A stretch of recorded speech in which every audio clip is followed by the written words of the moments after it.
What's up, people? Nature Girl 30 here. And guys, this is another mini Q&A. Thank you for sending me questions. I know I haven't been doing live videos as of late, but I have a few ideas for some, so you might see some coming around pretty soon. But guys, my first set of questions, let's get started with this Q&A. My first set of questions actually comes from Largest 85. You sent me a few. Hopefully I'll be able to knock them all out. But let's get started with the first set that you have sent me. What makes you cry? Not much, but I know lately with all the racism and everything that's going down, the situation that happened in Charleston really did make me cry. It really did. And not a lot does, but I will say that that moment did, and it really did break my heart of what happened to those people. Um, but your next question for me is name five videos. Name five video game soundtracks that either made you cry, tears of joy, or sorrow. Um, I can't necessarily think of any, except for two. Two games. One's Gears of War. The other one is Bioshock Infinite. Bear, let's see, episode 2.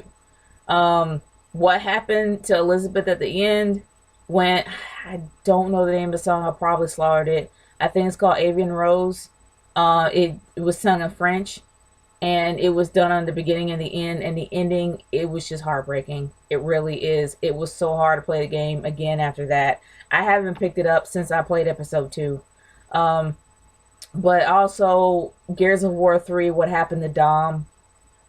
That song kind of reminds me, I've heard the song before. I just don't know who sung it, but I do know that it was heartbreaking, and it definitely did fit with the overall feel of what was going on in the entire game. But it definitely was indeed heartbreaking. But those are the only two video games I can think of that actually did break my heart. But for those that don't know and haven't heard it, go back and watch it on YouTube about what happened to Dom. For those who have not played Gears of War 3, you'll see what I'm talking about. Your next question for me is thoughts on that chick who was biologically white but identified herself as a black woman, or Rachel Dizelle. Um, yeah, in my humble opinion, I just feel like that she's bored. Somebody that wants to reinvent themselves because their lives are just kind of humdrum. That's just, but she's done a lot of good things. It's not like she was doing it out of a fad, but either or, I mean, she was lying to herself. Let's be honest. She didn't necessarily have to be black in order to be a part of the NAACP. There are white people that work there too. But the fact that she reinvented herself as black, I don't know whether or not it was a reason to work at the NAACP, but I will say it was unnecessary. So in my opinion, yeah, I do believe that her life was just boring. She wanted to make herself interesting. But in a way, yeah, if you wanted to do that to be a part of the NAACP, you didn't have to. But from what I hear, she's actually done a lot of good things, but it does break my heart for the fact that she had to do that. But hey, all I can say is no, it wasn't necessary. And yeah, I just feel like she just tried to reinvent herself. That's just my opinion about it. But your next question for me is, why are you defending Cena as of late? I don't really think I have been defending Cena. I mean, there hasn't really been a lot of things I've said about Cena, except for what I saw. Like, for any of my reviews that I've actually said some good about Cena, it's because of what I've seen. Don't get me wrong, I don't like the way the character is. I don't like the way he's portrayed. And I don't like the way he's booked. But there are moments to where John Cena actually does shine. And if he shines, I'm going to say it. Whether people don't like it or not, if he shines, I'm going to say it. And when it came to the open challenge, when he had with Neville and Sami Zayn, was one of the toughest matches he's ever been in. Because it seems to me that he's not really accustomed to fighting that hard, but he has. And he actually did bring a little bit of worth to the U.S. title. He has. So I'm going to say it straight out. I'm going to give credit what credit's freaking due. And if it does annoy a few people, hey, that's my opinion. There you go. Just like you have rights to your own. There you go. But moving on from there. Your next question for me is, do you think, I guess it's Roxas, do you think Roxas' theme for KH2 is sad? Um, I don't play Kingdom Hearts. I haven't played Kingdom Hearts. I don't have a PS4 or a PS3 or a PS anything. My PlayStation was destroyed a long time ago, unfortunately. Well, I'm not getting into that. But the thing is that I've heard it, and it's very pretty, but it's from Square Enix. Like, seriously, anything from Square Enix, also in relation to Final Fantasy, they're gonna have a song that's gonna make you cry, or they're gonna have a very touching song. That song was beautiful. I'm not gonna deny that. And I hear that that song does make you cry. I guess I can understand that. But of course, it's Square Enix. They always find a way to tug at your heartstrings. That's how it is. But it is indeed a very beautiful song. Have you heard Sephiroth's theme song? I have, and it's very powerful. I've heard Sephiroth's theme when I saw Final Fantasy Advent Children. I've also heard his theme for Final Fantasy VII when they played it multiple times on every countdown that I've ever seen. And yeah, it fits Sephiroth. It's a very powerful song. It really is. Not as powerful as the theme for Final Fantasy VIII, but either or, I will say yes, it is indeed a very powerful song. And your last question for me is, what if they gave Neville a musketeer gimmick as rumored? I doubt they're gonna give him one, but I really imagine him more as a vaudevillain. Like, seriously, if they ever decide to make him go heel, he'll be better off as a vaudevillain. I think it will work. I really think it will work for him to pull off being a vaudevillain. He would probably have to dye his hair black, but either or, I don't know. I picture him, well, I think he does have black hair, but either or, I imagine him more as a vaudevillain than I ever imagine him as a musketeer. And I'm hoping that's not the case. It's just way too corny for Neville. Because Neville has definitely become a very serious performer. So I'm hoping that they don't really go that route. But anyway, let's move on to my questions that are on YouTube. And my first set of questions actually comes from Final Limit. Haven't heard from you for a while, man. What is your favorite brand of cereal?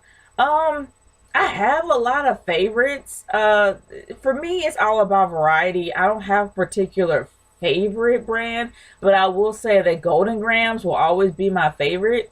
I don't really find them a lot in the stores anymore, but I love Golden Grams back in the day. That was actual cereal that I always got because it tastes so good. It wasn't that sweet either. I hated Cinnamon Toast Crunch, but I love Golden Grams. I don't really find it that often in stores anymore, which really does break my heart. I don't even think they make it, but that was one of the best cereals I've ever had. Do you eat gluten-free snacks and food, and why is gluten so bad? I think gluten is just like wheat. Gluten is like, I think gluten is like wheat. For those who have wheat allergies, and there are some people that are allergic to wheat, they can't eat it. So that's why people actually do have gluten-free foods. But then there's also people that eat gluten-free because it's just they think it's a better way, a quicker way to lose weight, or a quicker way to reduce your weight if you're on a low-carb diet or a no-carb diet, you eat gluten-free. But honestly, I don't have any gluten-free snacks in my house. I eat pretty much anything that I would like to eat. I'm definitely trying to, watch my weight, of course, and definitely not eat as much carbs, but I'm cutting back, but I'm not eating anything gluten-free. But regardless of all that, for those that do, I understand. For those who are allergic, they have to. For those that choose to, more power to you. But in this household, no. There's no gluten-free snacks here. When will you and Freddie talk to me on Skype? Freddie's a very busy guy, and if you really do want to know when he's going to talk to you on Skype, you probably want to ask him. But it all depends on how we can actually put it together. I'm not speaking for Freddie, because Freddie's a busy dude. He's very, very busy. And finding a time to Skype, especially a time difference, probably is somewhat of a pain. But all I can say is, if you want to Skype with Freddie, if you want to Skype with Freddie, then you probably want to talk to Freddie. As for us being on there together, I don't mind that. It's just that finding a time to do it is going to probably be a difficult thing to do because we both are pretty busy. But but yeah, I can't come up with a set time, but but you know, we'll see. Um, but moving on from there, do you think I look emo? No, I don't think you do. I still think you look like a raven. That's in my humble opinion. And good grief, I have all these, yeah, dust and stuff and candle flies. It's that time of year. But anyway, what do you think of my hair? It looks like raven, and it's cool. I like your hair when it's long. It actually is pretty cool. But great set of questions. Um, my next set of questions comes from, well, my next question comes from Dustin Nunn. Who is your favorite NXT wrestler of all time?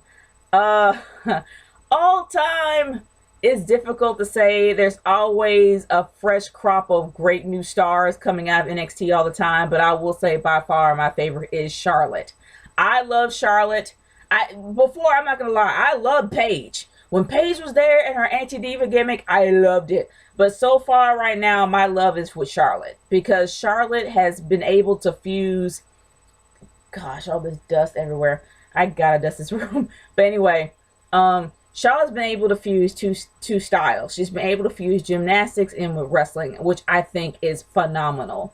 And not to mention her dad is, you know, the Nature Boy Ric Flair. But she's really great at what she does. And her, man, the best match I have ever seen her in, her versus Natalya, for, I think it was for NXT TakeOver for the NXT Women's Championship. Best match I've ever seen. Grade A, top-notch match.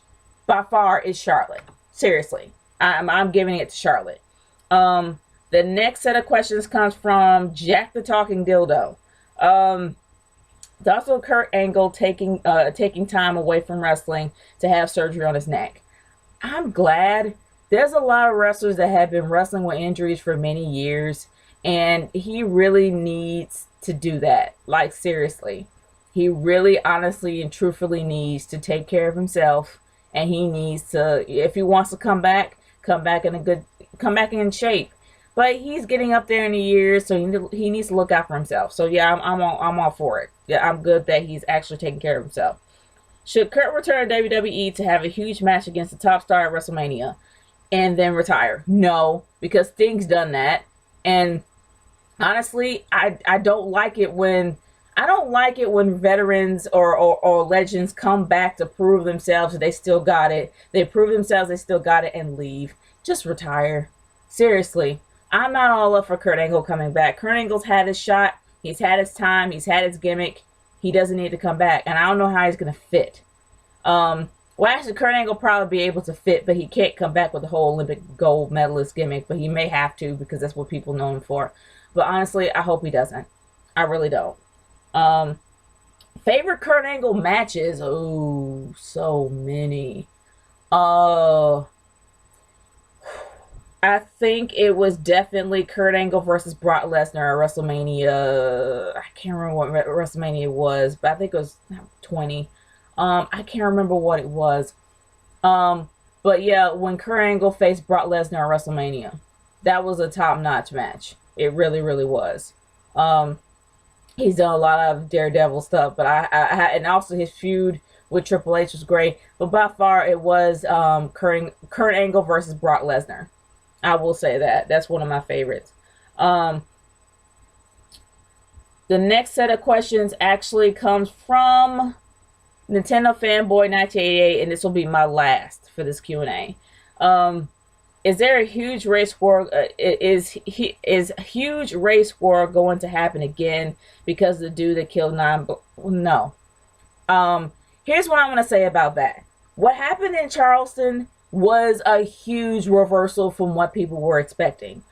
The entire city of Charleston is coming together as a community. The entire state of South Carolina is starting to come together as a community. I'm seeing more positivity coming out of this than negativity. So do I believe a race war is going to start? No, I don't believe that at all. I actually believe that we're finally coming together as a people and not as one race or another. So I think it's a huge positive outcome from this. And I'm all for it. So no, I don't think a race war is going to happen. Have you experienced racism since you've lived in the South?